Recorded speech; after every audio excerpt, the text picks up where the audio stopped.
own version of scholarship. We call this the AIM Global Scholarship Program. Doc, ano yung AIM Global Scholarship Program? Nakita-kita namin yung paghihirap ng mga magulang.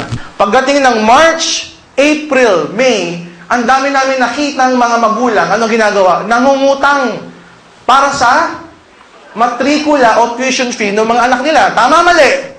Diba? Kahit ano ibebenta, kahit ano isasala. Meron lang mapang tuition fee si Bunso. Meron lang mapang tuition fee yung mga anak nila. Good news! We partnered, as of today, ladies and gentlemen, we have around 120 schools, colleges, universities nakapartner sa AIM Global to provide each and every one of you our own version of scholarship. Maganda ho ba yun? Yes. We partnered with Datamex. Sino po ba ang Datamex? They've been existing for so many years. They're offering short-term and 2-year courses. Okay? Ano advantage pagka sumali ako sa AIM Global? Ano benefit ko dyan sa Datamex? Listen to this. Usually, ang tuition fee sa Datamex ranges from 7,000 to 17,000%. Plus, meron pa silang miscellaneous fee na 3,500%. Okay? Ano ngayon mangyayari? By the way, ang Datamex, kalat-kalat all over Metro Manila. Meron din sila sa probinsya, Baguio, Cabanatuan, San Pedro, Naga City. They're offering short-term to 2-year computer courses. Okay? Ano benefit? Listen to this. When you join our company, bibigyan ka ng AIM Global Transferable Scholarship Certificate. Pag sinabing transferable, mga kapamilya, ano ibig sabihin nun? Pwedeng ipamigay. Kung ikaw, matanda ka na, tulad ni Sir Rudy, hindi na mag-aaral si Sir Rudy, 72 years old, pwedeng ibigay sa anak, sa apo, sa pamangkin, sa anak ng kapitbahay, anak ng katulong, anak ng driver. Kung politiko ka, alam mo na kung kayo na mabibigay. Sa mga constituents, di ba? Nalalapit na yung barangay election. O alam mo na kung sino yung imbitahan mo. O ano benefit? O listen to this. Ano benefit? Number 1, kapag ang ginamit sa Datamex, let's talk about tuition fee. Hindi na magbabayad ng tuition fee for the whole course. Miscellaneous fee na lang yung babayaran. Yung natipid, malaki maliit. Isipin mo, hindi na magbabayad. Scholar ka agad. Number 2, di ba pag scholar, they need to take the entrance scholarship examination. Ipapasa mo na, tataasan mo pa. Tama po ba? Pag ginamit nyo sa atin, wala nang exam, automatic scholar yung anak mo. Maganda o maganda? Kung maganda, isipin mo, kunwari may anak ka, valedictorian. Di ba? Presidente ng row 8. 8 taong nag-high school, di ba? Iginapang ng mga magulang yung pag-high school. Tapos nakapasa nung March at April. O, tuwan-tuwa yung mga magulang na may anak na valedictorian. Di ba? Pag ginamit nila yung certificate natin, wala na exam, automatic pagbigay doon, scholar na siya. Maganda ko ba yun? Lastly, but also a very important one, di ba pag scholar, you need to maintain a very high grade. Tama po ba? O sa atin, wala nang high grade, kahit 3 kulot 75, next year, scholar ka pa rin. Maganda mo ba yun? Yung iba, hindi naintindihan, Dok naman, ba't mo masyado yata pinababaw ang scholarship program nyo? Kaya natatanungin ko, kapag nakarinig ka ng terminong scholarship, kanino nakalaan? Sa matatalino o sa hindi matatalino? Sa matatalino. Ano ho ba mas marami sa Pilipinas? Matatalino o hindi matatalino? O di umamin kayo ngayon. Diba?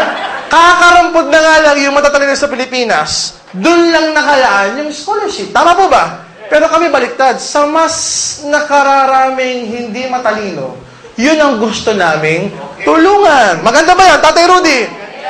Bakit maganda? Isipin mo to, forgive the term. Hindi na nga matalino eh. Hindi mo patutulungan. Paano ko yung hindi matalino, tinulungan mo makapag-aral? Nung matapos yung kurso, nagtayo ng kumpanya, nagtayo ng call center, nag-employ ng 100 empleyado. Nakatulong o hindi? Ba't pahihirapan mo? Kaya nga hindi nag-aaral yan, kulang sa pera eh. Paano kung ginawa mo requirement, 1 ka kada sem? Scholar lang siya, first sem. Pagdating na second sem, paying na siya. Hindi na mag-enroll yun, wala nang pera eh. At least with our opportunity, the whole course discounted. Maganda o maganda? We also partnered with a certain school called Interface. Kung ang Datamex, they're offering short-term to 2-year courses. Interface are offering short-term, 2-year, 3-year, and 4-year, and even 5-year degree courses. May Bachelor of Science na ang pinag-uusapan natin. Maliwanag ba, mga magulang? So, hindi ito short-term 2-year, 4 and 5-year degree courses. Saan-saan meron ng interface? Meron sila sa Recto Manila, Caloocan, Cabanatuan, Iloilo, Cebu, and Davao. Okay? Ano yung mga 5-year course na lang ang babanggitin ko? They have a BS Computer Engineering.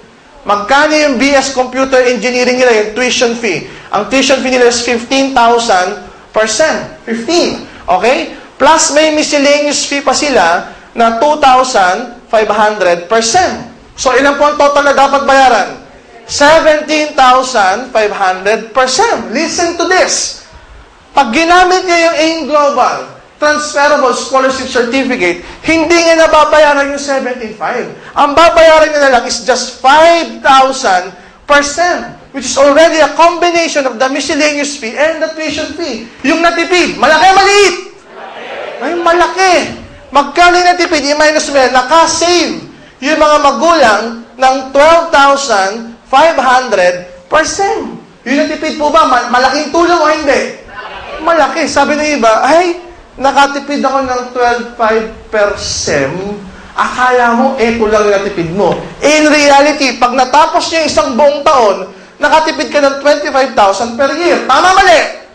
Paano pag natapos niya yung buong course, which happens to be a 5-year degree course, then nakatipid ka ng 125,000 sa buong course, saan mo pupulutin yan? Malaking tulong o hindi? Ay, malaki. Gusto nyo bang makipag-partner tayo sa mga sikat na school? Okay, kasi may itong mga binanggit ko, ito yung mga medyo hindi sikat. Okay, nakipag-partner din kami sa mga sikat na school. Yung mga sikat na school, usong-uso sa kanila, yung mga tri-semestral. Di ba? Yung mga 4 at 5-year course, pinagkakasya nila sa 2 years lang. Pareho din lang ang malalaman, mas maganda pa. Narinig nyo rin mga ganyung school? Gusto nyo ba makipag-partner tayo sa AMA? AMA, Computer Learning Center, 50% discount, all courses, all tuition fee. Maganda mo ba yun? Meron kaming taya, Tagbilaran, Bohol. So, kung gusto nyo mag-aaral ng AMA, pumunta kayo sa Bohol. Biro lang ho, nakipag-partner kami sa some branches of AMA, giving us 50% discount, all courses, all tuition fees sa Tagbilaran, Bohol, sa Ormoc, sa Olongapo, Guagua, Pampanga, Bacoor, Cavite, Dasmariñas, Cavite, San Pedro, Laguna, Santa Cruz, Laguna, and Pasay, Taft, Corner, Bendia. Malapit na mo ba yun?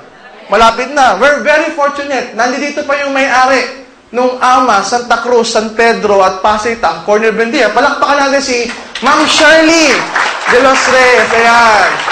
Isipin nyo, ayan o. Binigyan tayo ng 50% transferable. Malaking tulong o hindi? Kung isipin mo, lahat ng mga anak nyo dito sa Metro Manila, pagkalapit-lapit ng Taft, Corner, Bendia, o kung may kakilala kayo sa San Pedro, Laguna, Santa Cruz, doon nyo na pag-aralin. Na sa ganon, nakatulong pa sa kanila. Maganda ko ba yung ganon? O, meron din kaming tayar sa informatics, iba't ibang mga lugar din, Visayas at Mindanao. Meron tayo sa Cebu, meron tayo sa Cagayan de Oro, meron sa Lawag. Maiba lang ako, mga magulang.